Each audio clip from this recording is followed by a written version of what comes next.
नमस्कार, PM talks में आपका स्वागत है। मैं प्रमोद माथुर एक बार पुनः आपसे रूबरू हो रहा हूँ। देश में काफ़ी उतार चढ़ाव आए हैं और काफ़ी उतार चढ़ाव भरा समय रहा है। भारत ने एक लड़ाई भी लड़ी है पाकिस्तान से। पहलगाम घटना हुई, उसके बाद प्लेन क्रैश हुआ और उस ऑपरेशन सिंदूर के जरिए उसका माकूल जवाब दिया गया। लेकिन हमारे देश के कुछ राजनीतिक दल जो कि मतलब देश के रक्षा मंत्री, विदेश मंत्री, प्रधानमंत्री, इन लोगों के वक्तव्य के बाद भी उनसे हिसाब किताब मांग रहे हैं।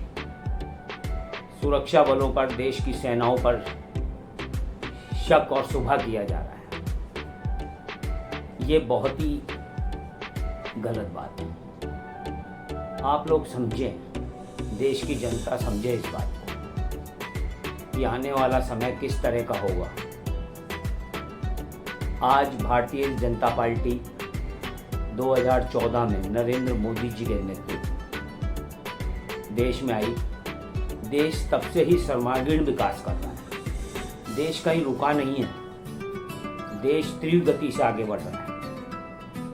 आज हमारा देश खुद अपने आत्मनिर्भरता की तरफ बढ़ रहा है। तीव्र गति के साथ अपने हथियार खुद बना रहा है और इसका सभी लोगों ने आपने देखा होगा ऑपरेशन सिंदूर के अंदर।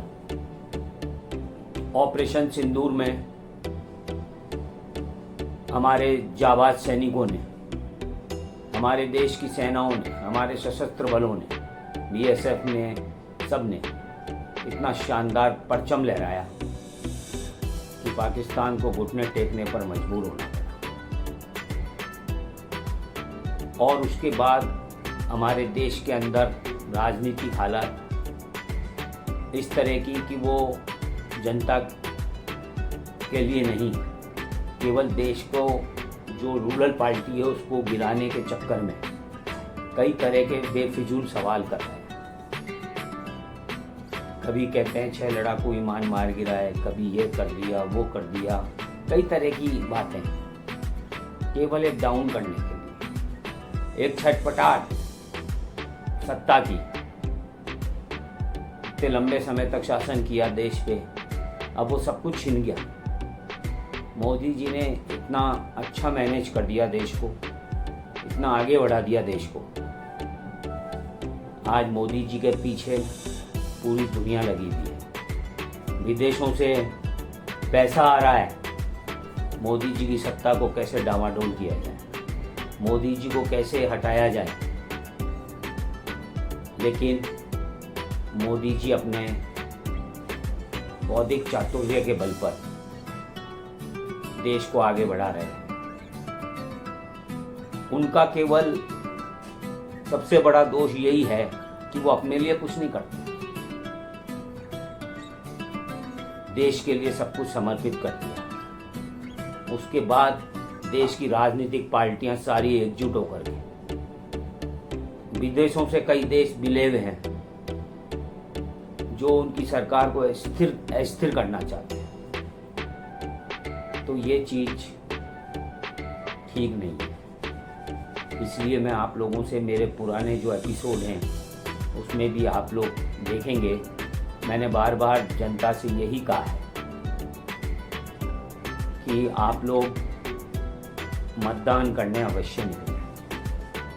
इस बार 400 सीटों का टारगेट फिक्स किया था, लेकिन 30 करोड़ लोगों ने मतदान नहीं किया। बड़े दुख की बात है, बहुत ज़्यादा। आप अपना ये फर्ज तो निभा ही सकते हैं। एक अकेला आदमी जो आपके लिए संघर्ष कर रहा है, अपनी पार्टी के भीतर, बाहर, विदेशों से, उसे कई चुनौतियों का सामना करना पड़ता है, उसे कई जगह एडजस्ट करके चलना पड़ता है, फिर भी वो आप लोगों के लिए कर रहा है। आज हमारे देश के अंदर सनातन धर्म की जो बहार आई है लगा कि हम एक हिंदू देश में रहते हैं, काफ़ी समय बाद एक अजीब बढ़िया सा माहौल बना हिंदुत्व का। श्री राम मंदिर का निर्माण हुआ, उसके बाद बड़ा दुख होता है कई बार कि अयोध्या से हमारा मोदी जी का कैंडिडेट हार गया। बड़े दुख की बात है, बहुत सोचनी है। ठीक है, वहाँ के दुकानदारों में किसी में असंतोष था तो उसको मिल बैठ करके निपटा लेते। वहाँ से आपने समाजवादी पार्टी के कैंडिडेट को जितवा दिया। ये कहाँ की बात है? मतलब अपने निजी हितों को सर्वोपरि रख रहे हो आप। देश हित के बारे में भी सोचें, देश के बारे में भी सोचें। आज मोदी जी ने देश के अंदर एक सनातन धर्म, एक हिंदुत्व का माहौल जो क्रिएट किया है, धारा 370, कश्मीर आज कितना फल फूल रहा है। आज 2014 के बाद देश में एक कोई बम विस्फोट की घटना नहीं हुई, कुछ भी नहीं हो रहा है। देश बिल्कुल शांति से चल रहा है, देश प्रगति के पथ पर है। रोज नई नई योजनाएं आपके सामने आती है कि कभी कहाँ टनल बन गया, कभी विश्व का सबसे ऊंचा ब्रिज बन गया, कभी क्या हो गया। डेवलपमेंट हो रहा है, मेक इन इंडिया हो रहा है, भारत चौतरफा विकास कर रहा है, भारत डेवलप हो रहा है। ये सब मोदी जी के सानिध्य में हुआ है। लेकिन वो लोग जो छटपटा रहे हैं सत्ता के लिए, जो एक इशारे में ट्रैफिक रुक जाता था और उनकी गाड़ियां निकल रही है, सब कुछ हो रहा है, वो लोग छटपटा रहे हैं आज। वो ऐशो आराम वो सब लुप्त हो गए। तो आप जरा समझने की कोशिश कीजिए। मेरा खास तौर पर सभी सनातनियों से और जो इस देश से प्रेम करते हैं उनसे ये निवेदन है कि आप लोग निकलिए, समझिए। आज मैं लोकसभा की डिबेट हो रही थी ऑपरेशन सिंदूर को लेकर के। राजनाथ सिंह जी ने, मोदी जी ने, तो खास तौर पे मैं अमित शाह जी का भी नाम लूँगा। अमित शाह जी ने इतना अच्छे तरीके से विपक्ष को जवाब दिया, शायद वो सारी चीज़ें हो जानी चाहिए क्लियर।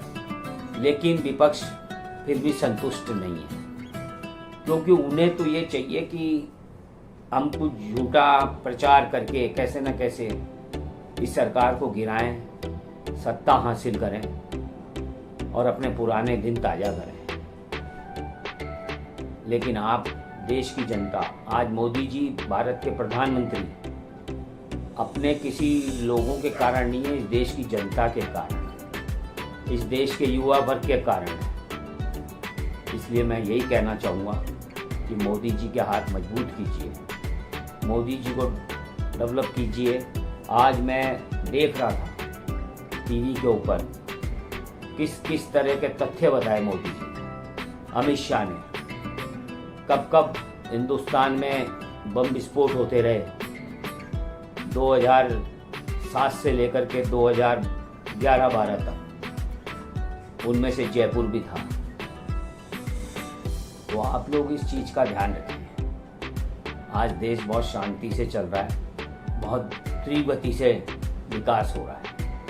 आज हम दुनिया की तीसरी सबसे बड़ी अर्थव्यवस्था बनने जा रहे हैं। तो आप इस चीज़ का ध्यान रखें, मोदी जी को मजबूत कीजिए। मोदी जी का विश्वास आम जनता है।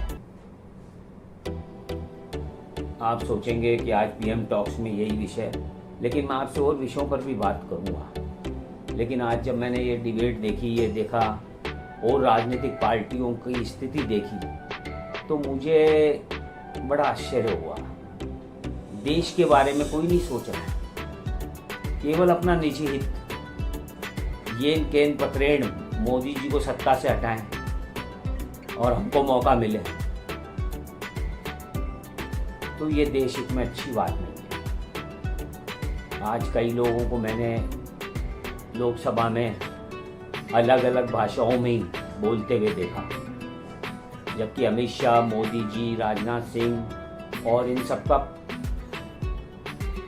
हमारे लोगों का भी ये प्लान था कि देश की राष्ट्रीय भाषा हिंदी को डेवलप करना। तमिलनाडु, इधर साउथ में स्टालिन वगैरह इन्होंने काफ़ी विरोध किया हिंदी का।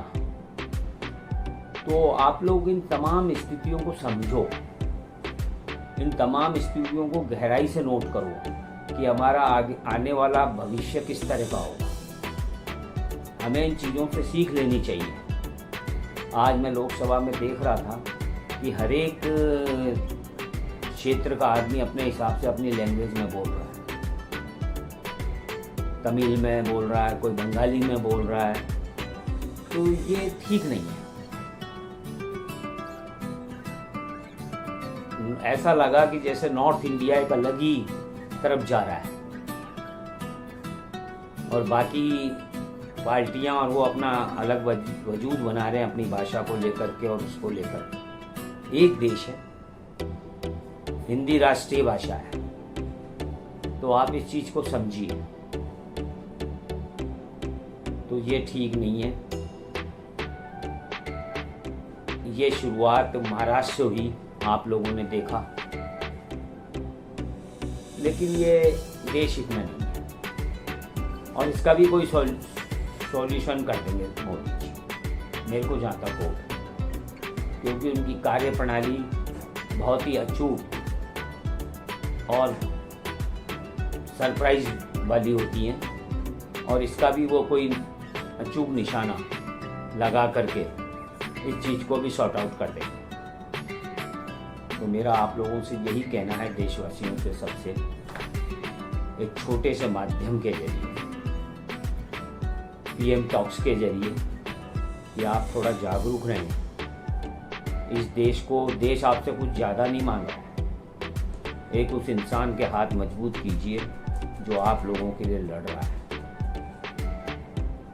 शिवाजी के बाद कोई पहला ऐसा शासक आया है जो सनातन धर्म के लिए लड़ रहा है। तो आप उनके हाथ मजबूत कीजिए, उन्हें आगे बढ़ाइए। मैं आपसे और भी विषयों पर बातचीत करता रहूँगा और आगे और भी विचारों का आदान प्रदान करता रहूँगा। लेकिन आज का जो मैंने ये देखा लोकसभा में, राज्यसभा में, बड़ा दिल को पीड़ा हुई। विपक्षी पार्टियों का व्यवहार देख करके उन्हें अपने देश के ऊपर भरोसा नहीं है। हमारे देश के रक्षा मंत्री, गृह मंत्री, उनकी बातों पे भरोसा नहीं है उनको। वो पाकिस्तान, अमेरिका और अन्य कई देश, उनकी बातों पे भरोसा कर रहे हैं। तो ये ठीक नहीं है। मुझको अच्छी तरह ध्यान है जब 1971 के अंदर इंदिरा गांधी ने बांग्लादेश पर आक्रमण किया था, तो अटल बिहारी वाजपेयी जी विपक्ष में हुआ करते थे। उन्होंने कभी ये नहीं पूछा कि हमारे कितने जेट गिरे, कितने क्या हुए, कितने सैनिक मरे, कितने क्या हुआ, आपने क्या किया, या आपने फालतू में हमारे सैनिकों की जान क्यों दी, मुक्ति वाहिनी सेना में उनको क्यों भेजा। कभी इस तरह के कोई क्वेश्चन नहीं किए। जो आपने किया वो देश हित में किया, अच्छा किया। आप देश को रिप्रेजेंट कर रहे हैं, आपको अधिकार है। बहुत दुख होता है आज हर बात का सफाई मांगी जाती है। दुश्मन देश को ये दिखाया जाता है कि हमारे अंदर इतनी फूट है, हम लोग आपस में क्रिटिसाइज कर रहे हैं, हम लोग आपके दायित्व को पूर्ण रूप से निभा रहे हैं। दुश्मन देशों को ये बताया जाता है। हम हमारे देश के मंत्रियों, अधिकारियों और उनके ऊपर विश्वास नहीं कर रहे। तो ये चीज़ ठीक नहीं है, ये चीज़ बिल्कुल भी ठीक नहीं है। देश हित में बाहर गलत मैसेज जाता है। कल मैं देख रहा था, कल पी चिदम्बरम साहब हमारे देश के फाइनेंस मिनिस्टर रहे, कई पदों पर रहे, महत्वपूर्ण पदों पर। उनका इतना गैर जिम्मेदाराना स्टेटमेंट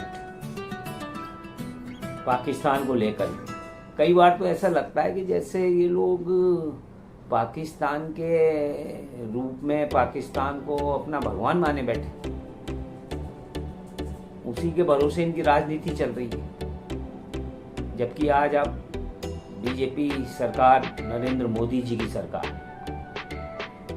इसे मैं इस रूप में ज़्यादा कहूँगा, जिस तरीके से, जिस दृढ़ता से जवाब दे रही है हर चीज़ का, इतिहास गवाह है इस बात का कि इन लोगों ने किस किस तरह के समझौते किए, देश के दोनों हाथ काट करके इनको दे दिए। हम कुछ नहीं कर सकते, हमारे देश का स्वामित्व है जिन चीज़ों पर, उसके बारे में हम कुछ नहीं कर सकते।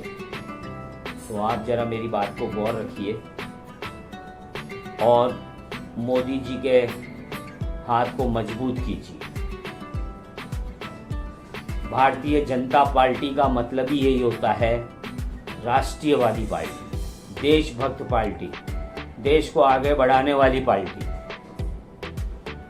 भारतीय जनता पार्टी का पूरा मूल स्वरूप जो है वो इसी पे आधारित है। इसलिए मैं आपसे फिर कहता हूँ, बार बार मैं विनती कर रहा हूँ आपसे कि देश की जो आने वाला समय है उसको मजबूत बनाने के लिए